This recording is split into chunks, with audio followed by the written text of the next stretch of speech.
Di video kali ini, aku akan membagikan sebuah pengalaman misteri ketika mengontrak rumah di pinggiran kota, di mana ada seorang anak dengan wajah seputih kapas dan matanya menatap tajam. Dan inilah dia kisah selengkapnya.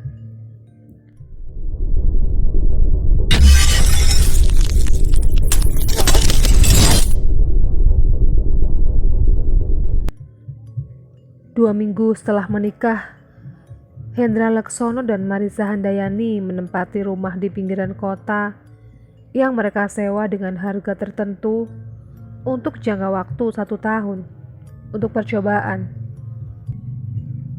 Kalau betah, mereka akan memperpanjang masa sewa, bahkan mungkin akan membeli rumah itu. Ada 3 kamar tidur di rumah itu, dapur dengan jendela menghadap halaman belakang yang membuat Marissa antusias karena bisa menatap hamparan rumput dan pepohonan di halaman itu. Hendra adalah seorang dosen dan Marissa seorang pengarang. Biasanya jam 9 malam, Hendra sudah tidur di kamar belakang. Sedangkan Marissa, dia menulis cerpen, novel, atau tulisan lainnya di kamar depan sampai jam 2 dini hari. Seperti biasa, alarm di smartphone Hendra berdering pada pukul 3 dini hari. Itu kebiasaan Hendra sejak lajang. Lelaki itu lantas bangun, sementara Marissa masih terlelap.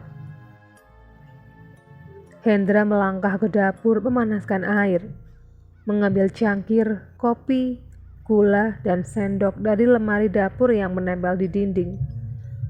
Menaruhnya satu-satu ke meja berbentuk lingkaran kecil. Sambil menunggu air mendidih, Hendra membuka laptop bersiap mengetik materi kuliah hari itu. Suara langkah kaki dari luar dapur membuat Hendra berhenti mengetik. Hendra menoleh. Tampak remang di sana. "Marissa, kaukah itu?" panggilnya. Hendra beranjak menuju ke ruang tengah.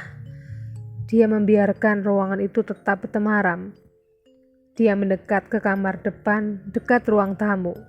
Dia ingat, di kamar itu ada sebuah lemari pakaian yang masih kosong.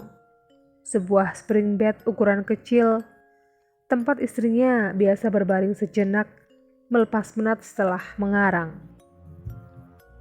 Di dekat jendela ada meja tempat Marissa biasa menulis cerpen. Dari sela pintu kamar depan itu, Hendra melihat pendar cahaya. Hendra yakin telah mematikan lampu kamar itu tadi malam sebelum tidur.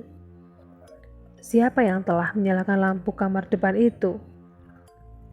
Hati-hati Hendra membuka pintu kamar depan dan jantungnya serasa berhenti.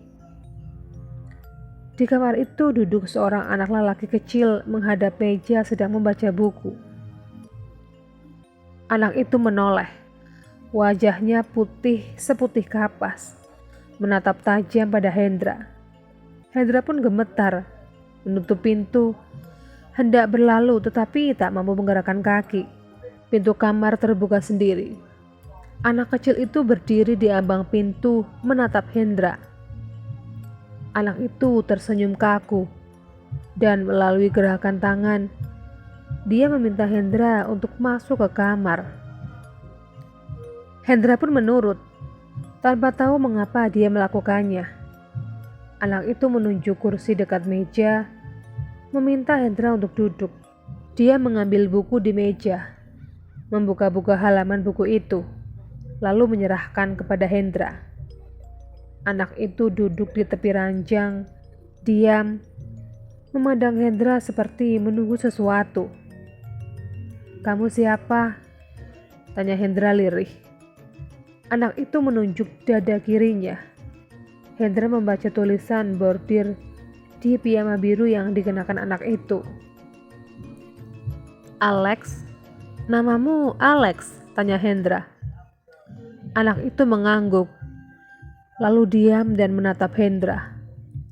Dia menunjuk buku yang dipegang Hendra. Kamu meminta saya membaca buku dongeng ini. Anak itu pun mengangguk. Hendra menatap buku itu yang sudah terbuka pada halaman 10, Kancil dan Buaya.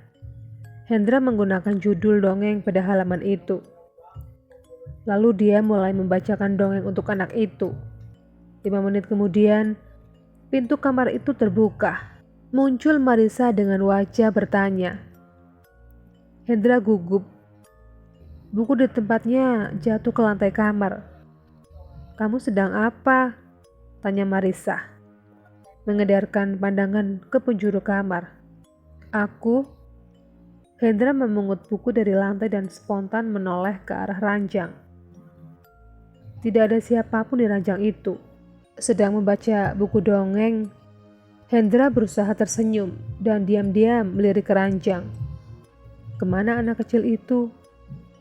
Marisa menatap Hendra seperti menyelidik. Ya sudah, kata Marisa. Lain kali, jangan tinggalkan kompor yang menyala, bahaya.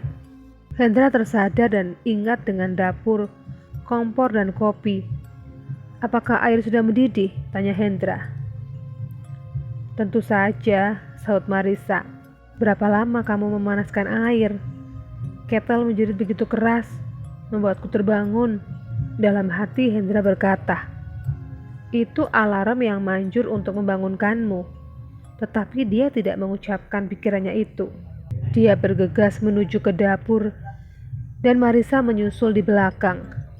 Sudah ada 2 cangkir kopi di meja dapur. Kamu yang membuatnya? Tanya Hendra. Apa kamu punya istri lain yang siap membuatkan kopi?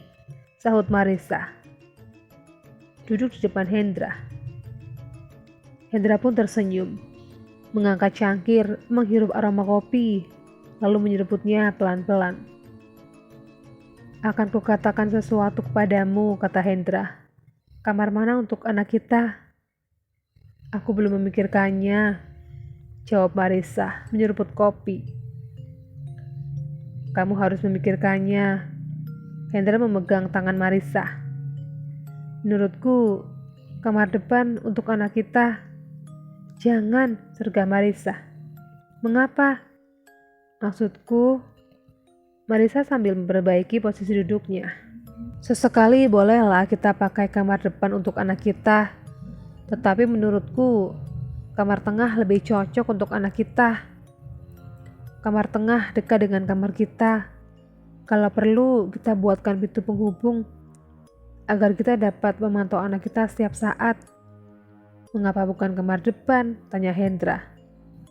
Kamar depan untuk ruang kerjaku merangkap kamar tamu. Hendra mengangguk-angguk. Itu alasan yang logis dan ilmiah. Baiklah, kata Hendra mengakhiri diskusi. Kamar tengah untuk anak kita. Kamar depan untuk ruang kerja merangkap ruang tamu.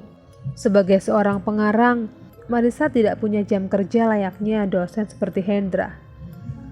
Setiap saat adalah jam kerja baginya. Tetapi seperti orang kebanyakan, Marisa juga punya kebiasaan.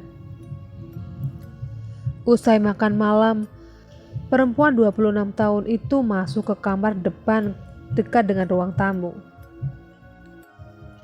Dia menulis cerpen, novel, artikel, atau apapun yang ingin dia tulis. Biasanya sampai pukul 2 dini hari. Kemudian menyusul Hendra di kamar belakang untuk tidur. Bangun pukul 5 pagi. Ketika Hendra mencium pipi atau bagian tubuh yang lainnya. Sementara Marisa menulis di kamar depan. Hendra duduk di ruang tengah menonton televisi. Sebenarnya lelaki 30 tahun itu tidak benar-benar menonton televisi. Ia selalu berpikir untuk menceritakan pada Marisa tentang kamar depan dan anak kecil yang berpiyama biru yang selalu dia temukan tiap dini hari. Tetapi Hendra tidak mau Marisa takut lalu meminta pindah. Hendra sudah cocok dan nyaman dengan rumah itu. Berpikir demikian, Hendra memilih untuk menyimpan rahasia tentang hantu anak kecil di kamar depan. Suatu ketika di hari Minggu pagi, usai jalan-jalan, Marisa menuju dapur untuk menyiapkan sarapan. Hendra duduk di teras, menunggu Loper datang mengantarkan koran. Tak lama kemudian, Loper itu pun datang. Hendra langsung mencari halaman sastra dan menemukan cerpen berjudul Anak Lelaki Berpiyama Biru, karya Marisa Handayani.